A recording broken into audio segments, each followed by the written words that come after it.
Dear students, তোমাদের প্রত্যেককে আমার ইউটিউব চ্যানেলে স্বাগত।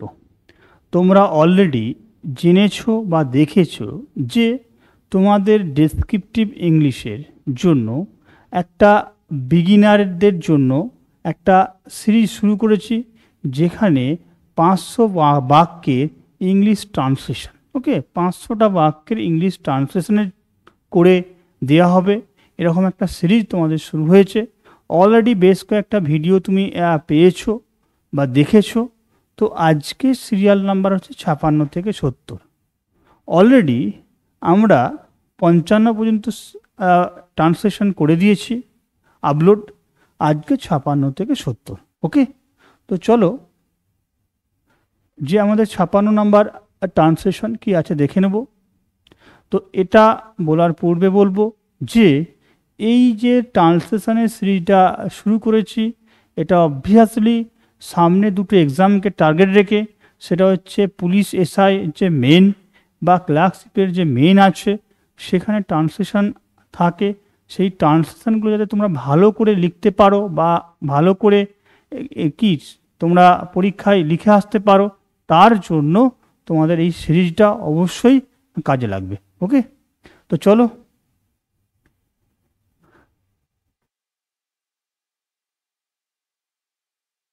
দেখো 56 নম্বর, ইহা আমাদের একটি অবশ্য কর্তব্য। দেখো, তোমাকে ট্রান্সলেশন করতে গেলে যে সবার প্রথম যে বিষয়টা তুমি নজর রাখবে, সেটা বলে রাখি, তুমি টেন্স কি আছে বা কি টেন্সে তুমি লিখবে, সেটা আগে তুমি সবার প্রথম ডিসাইড করবে। ইহা আমাদের একটি অবশ্য কর্তব্য। কি বলেছে? ইহা আমাদের একটি অবশ্য কর্তব্য। দেখো, এখানে কর্তব্যর পরে দেখো ভার্বটা হয়, এই সেন্সটা কিন্তু দেয়া নেই। তার মানে এখানে এই ইহা আমাদের একটি অবশ্য কর্তব্য, এটাকে আমরা মানে কি প্রেজেন্ট টেন্সে রাখছি। কারণ কি, আমরা যদি পুরোটা সাজিয়ে বলি, এটা হয় আমাদের একটি অবশ্য কর্তব্য। তাহলে দেখো, এখানে ইড দিয়ে আমরা শুরু করছি, ইট ইজ। প্রেজেন্ট টেন্সে লিখছি বলে বিভাবটা কি দিলাম? ইজ, ওকে। তারপর দেখো, আমাদের একটি অবশ্য কর্তব্য। কর্তব্য সেন্সে আমরা কি জানি? ডিউটি। কিন্তু অবশ্য এই সেন্সটা বলতে আওয়ার বাউন্ডেন। দেখো, এই বাউন্ডেন টার্মটা মানে কি? এই বাউন্ডেন মানে হচ্ছে অব্লিগেটরি, অব্লিগেটরি মানে যেটা আমরা অবশ্যই করতে বাধ্য, কম্পালসারি সেন্সে, মানে আমাকে করতেই হবে, করতে বাধ্য, এই সেন্সে আমরা এই বাউন্ডেন টার্মটাকে ইউজ করছি। কিন্তু শোনার বা শ্রুতি মধুরের জন্য কি লিখেছি? It is our bounden duty, okay. Next দেখো কি আছে, মাটির নিচে গুপ্তধন আছে। তাহলে দেখো, আছে বলেছে, তাহলে এইটা তোমাকে ইন্ডিকেট করেই দিল প্রেজেন্ট টেন্স। তাহলে দেখো, যখন কোনো কিছু আছে, কোথাও একটা নির্দিষ্ট প্লেস বোঝাচ্ছে, তো আমরা অনেক ক্ষেত্রে কি দেখেছি, সেই সেন্টেন্স লেখার জন্য ইন্ট্রোডাক্টরি দেয়ার মানে শুরুতে দেয়ারের ব্যবহার করে থাকি। এক্ষেত্রেও তাই করেছি, দেয়ার, যেহেতু প্রেজেন্ট টেন্স ইজ। এবার দেখো, গুপ্তধন আছে, হিডেন ট্রেজার। গুপ্তধন ইংরেজি কি? হিডেন ট্রেজার, ওকে। কোথায় আছে? না মাটির নিচে, ইনসাইড দ্য আর্থ। কি বললাম? Inside the earth. এখানে আর্থ বলতে পৃথিবী নয়, অ্যাকচুয়ালি এই সেন্সটা হচ্ছে মাটির নিচে। এখানে আর্থটা হচ্ছে ইনসাইড দ্য আর্থ বলতে মাটির নিচে, মানে এই পৃথিবীর যে উপরিভাগ, তার নিচে সেন্সে ব্যবহার করা হয়েছে, ওকে। নেক্সট, অগ্নুপাতের পর গলিত পোস্তাদি বাহির হইয়া আসিল। মানে এখানে বলছে অগ্নুপাতের ফলে গলিত মানে পাথর গলে গিয়ে সেটা বেরিয়ে এসেছে, এই হচ্ছে সেন্স তোমার। ট্রান্সলেশন করার সময় আর একটা জিনিস তুমি খেয়াল রাখবে, যে তুমি একদম ওয়ার্ড টু ওয়ার্ড যদি লেখা না যায়, তুমি ভাবটাকেও ধরে নিতে পারো, তাহলেও তুমি কি নাম্বার ফুল পাবে। এবং আমরা এটাই সাধারণত করে থাকি, পুরো প্যাসেজটার মধ্যে আমরা মিনিংটাকে ঠিক রেখে আমরা ট্রান্সলেট করে থাকি, ওকে। দেখো কি বলেছে, মোল্টেন লাভা। তাহলে এখানে যে গলিত পাথর বলতে কি না, মোল্টেন লাভা কেম আউট। দেখো, এখানে কেন পাস্ট টেন্স করলাম? আসিল মানে এসেছিল। তাহলে কেম আউট মানে কি? এটা মানে হচ্ছে এমার্জ। কি বললাম? এটা আমরা বলে থাকি এমার্জ মানে নির্গত হওয়া, বাইর হওয়া সেন্সে। তাহলে পাস্ট টেন্সে কি হবে? Emerged after the volcanic eruption. তাহলে ভলকানিক ইরাপশন মানে কি না? অগ্নুপাত। এই অগ্নুপাত আমরা ভূগোল বইতে পড়েছি, যে আগ্নেয়গিরি এর থেকে যে অগ্নুপাত, সেই সেন্সে কি বলে থাকি আমরা? বলো ভলকানিক ইরাপশন। ওকে, নেক্সট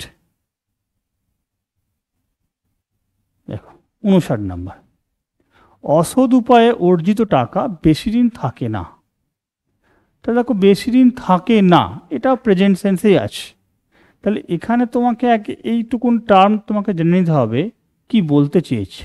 অসৎ উপায়ে টাকা মানে যে টাকাটা সে উপার্জন করেছে সেটা অসৎভাবে, ইললিগাল ওয়েতে। তাহলে দেখো ইল গটেন মানি, এক কথায় টার্ম কি লিখলাম আমরা? ইল গটেন। গট মানে পা, তাহলে ইল গটেন মানে হচ্ছে কি? অসৎ উপায়ে প্রাপ্ত টাকা, ইল গটেন মানি। দেখো বেশি দিন থাকে না, এই সেন্সটা থাকে না আছে, না মানে কি? Negative, does not. নেগেটিভ সেন্সে কি করলাম? ডু ভার্বের সঙ্গে নট যোগ করেছি, কিন্তু ডাজ কেন হয়েছে? এটা থার্ড পারসন সিঙ্গুলার নাম্বার বলে কি হয়েছে বলো?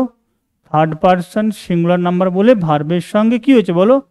ইএস বা এস যোগ হয়েছে। তো এখানে ডাজ করেছি আমরা, ডাজ নট নেগেটিভ সেন্সে।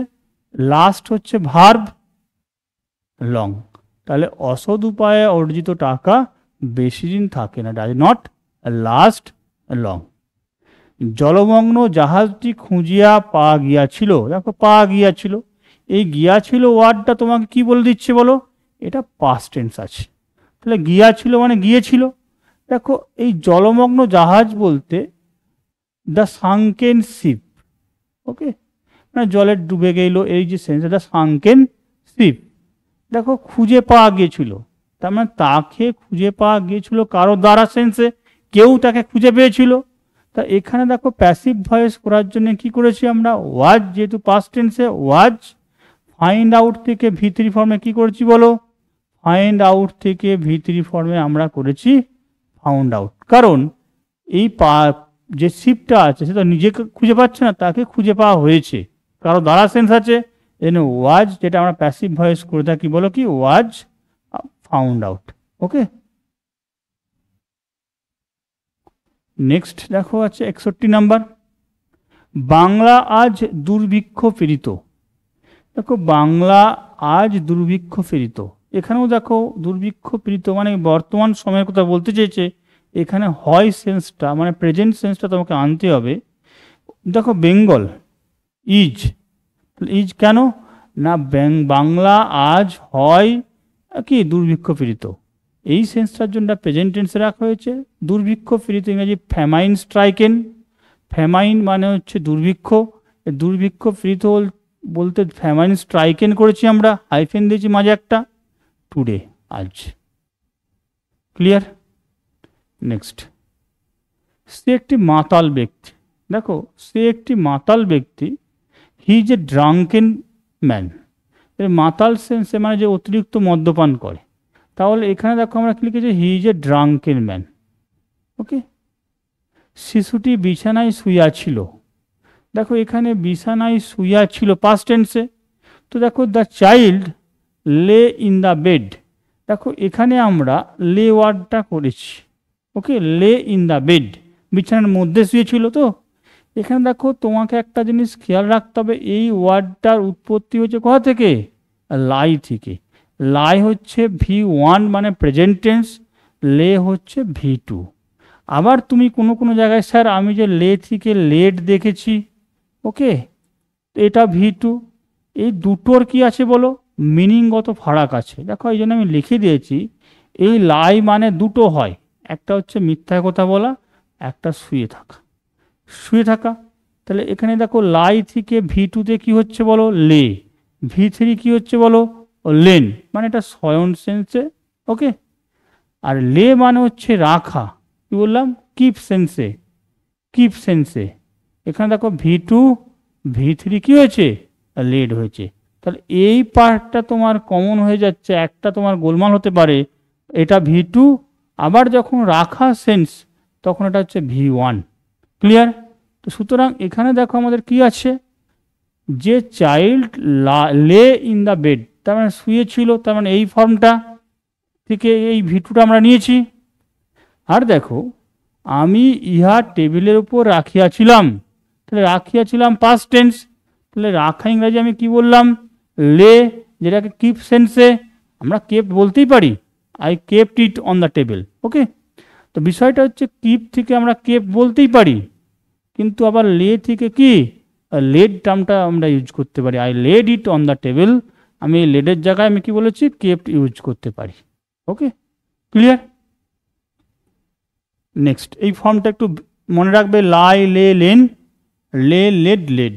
ওকে, মুরগিটি একটি ডিম পাড়িয়াছিল, এখানেও দেখো দ্য হেন লেড অ্যান এগ, এখানেও দেখো এই লেড থেকে যে পাস্ট টেন্সে পাড়িয়াছিল, এখানে দেখো কি করা হয়েছে, লেড, তার মানে তুমি দেখো এই ফর্মটা এখানে বসেছে, তার মানে এই লে মানে রাখা যেমন ছিল, আর একটা মিনিং কি জানলাম, কি বলো, ডিম দেয়া বা ডিম পাড়া সেন্সে। ওকে, আমি দেয়ালে একটি ছবি ঝুলাইয়াছি, দেখো I have hung a picture on the wall, কি বললাম, I have hung a picture on the wall. Okay, তাহলে এখানে দেখো তুমি জানো যে হ্যাভের পরে কি বসে, V3 ফর্ম, তা ঝুলাইছি, কেন তুমি হ্যাভ করলে, দেখো যখন টেন্স আমি দেখব ঝুলাইছি, তার মানে এটা প্রেজেন্ট পারফেক্ট, ছয়কার আছে, ছয় রস্যই আছে, তাহলে এখানে দেখো আই হ্যাভ হাং, কিন্তু এক্ষেত্রেও তোমাকে একটা বিষয় বলে রাখি, এই হ্যাং থেকে দুটো ফর্ম হয়। হ্যাঁ, হাং, এই হ্যাংয়ের পরে এই হাং মানে হচ্ছে যেটা হচ্ছে ঝুলানো বা টাঙানো। ওকে, আবার যখন এই হ্যাং থেকে তুমি ইডি করবে, হ্যাং আর হ্যাংড, এটা মানে কি ফাঁসি দিয়েছিল, যেমন এর পরেরটাই আমরা দেখতে পাবো। ওকে, তাহলে এখানে যে হ্যাং থেকে হাং যখন করছি আমরা V2 বা V3-তে যেটা করছি, দেখো এই হাং মানে কি না টাঙানো বা ঝুলানো, তাহলে আয়ের পরে হ্যাভ, এটা V3 form. A picture on the wall, আবার দেখো ক্ষুদিরামকে ফাঁসি দেওয়া হয়েছিল, এই ফাঁসি দেওয়া সেন্স কি, ওয়াজ হ্যাংড, আমি কি বলেছি ইডি থাকলে এটা কি হবে, ফাঁসি দেয়া, তাহলে ক্ষুদিরাম ওয়াজ হ্যাং টিল ডেথ, এই যে ফাঁসি দেওয়া হয়েছিল এই পুরো টার্মটা কি বলা, হ্যাং টিল ডেথ। ওকে, তাহলে এই হ্যাং ইডি থাকলে জানবে সেটা হচ্ছে ফাঁসি দেওয়া, এই সেন্স।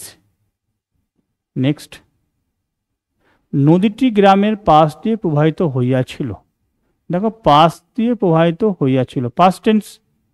দ্য রিভার ফ্লোয়েড, দেখো ফ্লো ওয়ার্ডটা আমরা জানি যে কোনো জল প্রবাহিত হলে আমরা কি টার্ম ইউজ করি, ফ্লো। ওকে, এবারে পাস্ট টেন্স কি হয়েছে, Floyd. Okay, past the village, তাহলে এখানে আমাদের V2 ফর্ম হয়ে গেছে, the river Floyd past the village, গ্রামের পাশ দিয়ে প্রবাহিত হওয়া সেন্সে। আমরা জাতীয় পতাকা তুলিয়া ধরিলাম, দেখো তুলা ইংরাজি কি, তুলে ধরা সেন্সে রেইজ, উত্তোলন করা, তুলে ধরা সেন্সে, তুলে ধরিয়াছিলাম বা ধরিলাম আছে না, এটা মানে পাস্ট, রেইজড, V2।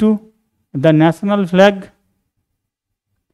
চোরটি পালায়েছে, দেখো এখানে পালায়েছে মানে চলে গেছে, ছয়কার আছে, মানে কি present perfect. The thief has, এখানে একটা চোর বলে এখানে কি হয়েছে, থিফ হ্যাজ। ফ্লেড অ্যাওয়ে, এটা হ্যাজের পরে কি হয়েছে বলো, V3 form, actually flea away থেকে কি হয়েছে বলো, ফ্লেড অ্যাওয়ে মানে চলে যাওয়া। তো দেখো এখানে 70 পর্যন্ত আমি বললাম, এরপরে আবার 71 থেকে সিরিজটা কন্টিনিউ হবে, তোমরা দেখতে থাকো। এইভাবে তোমরা যদি প্রতিটা ট্রান্সলেশন নিখুঁতভাবে শিখে নাও, অবশ্যই তোমাদের আপকামিং যে এক্সামগুলো আছে তুমি ইমপ্রুভ করবে এবং ভালো স্কোর করবে। ওকে, ধন্যবাদ।